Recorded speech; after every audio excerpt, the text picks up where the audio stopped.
¿Qué tal, amigos de Sin embargo al aire? Yo soy Irma Gallo, esta es la sección de la libreta de Irma en Café y Noticias y ahora me acompaña el maestro, el narrador, cronista, periodista, Juan Villoro. ¿Cómo estás, Juan? Pues muy contento de estar en tu libreta.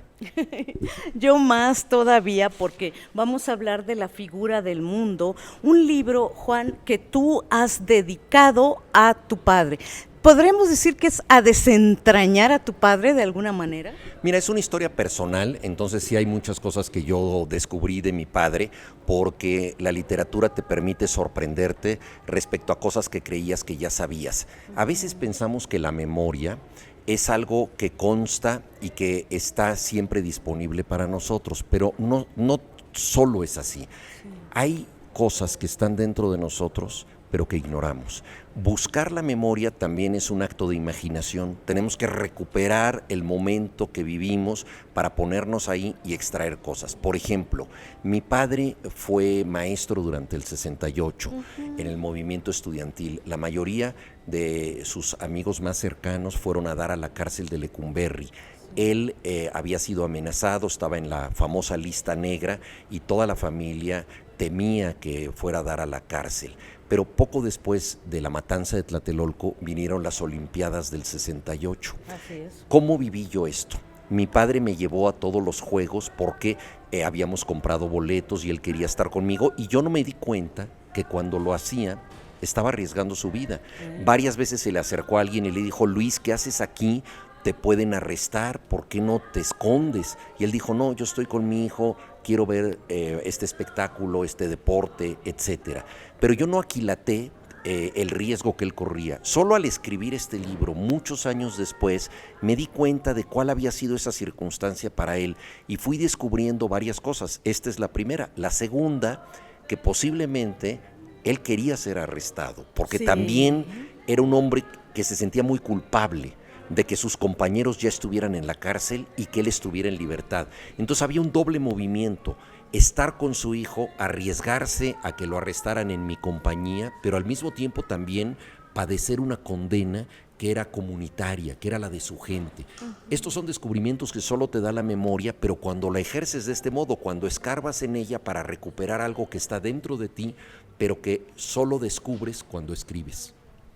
Wow, Juan. Oye, hay una parte aquí en la figura del mundo que tiene que ver con su entrada con los zapatistas, su convencimiento, que además no fue inmediato, ¿no? Del valor del zapatismo. Cuando empieza el movimiento zapatista en enero del 94, él piensa que se trata de la clásica guerrilla tipo Che Guevara, marxista-leninista, y se aparta porque considera que la izquierda debe tener una ruta democrática de transformación de la realidad. Pero muy pronto los zapatistas pasaron de ser un levantamiento armado a convertirse en un movimiento social y cambiaron su discurso de ciertas consignas iniciales que recordaban la retórica marxista-leninista, pasaron a un discurso totalmente renovador en donde utilizaban el sentido del humor, la mitología prehispánica, la teología de la liberación, la literatura latinoamericana, y los despachos del subcomandante Marcos se convirtieron, como dijo Octavio Paz, en un triunfo del lenguaje. Entonces mi padre cambió de actitud, se acercó a los zapatistas y se convirtió en uno de sus asesores. Esto es muy conmovedor y muy interesante porque él empezó su vida estudiando a los primeros intérpretes de los indígenas, los frailes ilustrados. Su libro Los grandes momentos del indigenismo en México se ocupa de Fray Bernardino de Sahagún, de Fray Bartolomé de las Casas, etcétera. Pero la vida le deparó la oportunidad de terminar también él convertido en un Fray Bartolomé de las Casas posmoderno. Y esto cerró magníficamente su arco de vida, ¿no? Empezó estudiando a los intérpretes y asesores de los indios y terminó convertido en uno de ellos. Oye, Juan, en cuanto al terreno afectivo, tú dices a lo largo de la figura del mundo, hablas de una estrategia que tu papá usó para comunicarse contigo cuando eras niño, que fue llevarte al fútbol. Después, más grande, cuando tú descubriste en José Agustina la literatura, encontraste otro lenguaje. Pero también dices que hasta que tu padre no fue ya un hombre viejo, mayor de edad, empezó él como a mostrar ciertas cualidades de afecto, ¿es así? Mira, él era un hombre muy racional, él perdió a su padre cuando era muy niño, creció en soledad en un internado de jesuitas, por lo tanto se acostumbró mucho al aislamiento y lo disfrutaba enormemente. Era una persona cordial, pero no era una persona cercana, no le interesaban los chismes de la gente y me atrevo a decir que no le interesaba la gente, le interesaban las ideas. No es fácil crecer con un padre que es una especie de maestro del pensamiento, pero que no es muy próximo, porque cuando tú eres niño, tú lo que quieres es que te compre un helado, que te apapache, que te explique cosas, que te proteja, que te diga cómo es el mundo, que te dé consejos. Yo le pedí un consejo a mi papá a los 8 años y él me decía, tú eres un sujeto libre y racional, debes decidir por tu cuenta. Yo a los 8 años no quería ser Juan Jacobo Rousseau, yo quería que un padre me dijera qué tenía yo que hacer.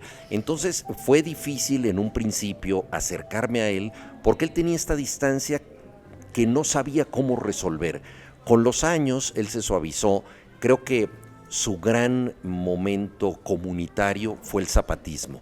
Julio Cortázar dijo que su universidad había sido la soledad y que solo la Revolución Cubana lo acercó a los demás, le dio la calidez de los otros. Lo mismo pasó con mi padre, su universidad fue la soledad y los zapatistas le revelaron la importancia de estar con los demás. Eso fue decisivo. Luego él, con la enfermedad y en la medida en que se fue alejando del poderío intelectual, lo sustituyó con una fuerza emocional que no había tenido. Entonces, en sus últimos años fue una persona mucho más cálida y cercana.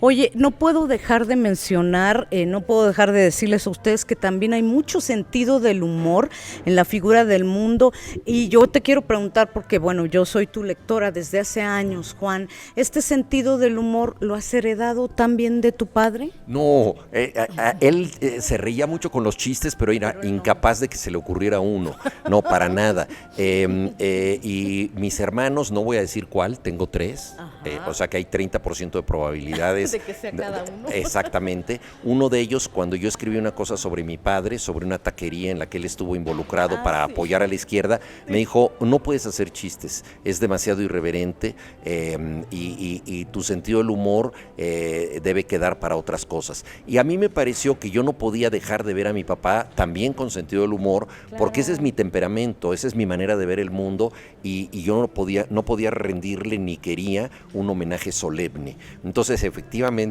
hay muchos disparates aquí, porque también, a ver, la filosofía tiene mucho de comedia, es extraordinariamente disparatada en muchas cosas, porque son personas que están pensando en cambiar el mundo de una manera muy distraída y que entonces tienen una relación en muchos momentos chusca con la realidad, y yo no quise privarme de esto. Entonces en el libro pues hay cosas en las que yo no creo que ofenda a mi padre, pero lo presento tal y como era, como una figura bastante peculiar que en ocasiones se confundía con las cosas más sencillas.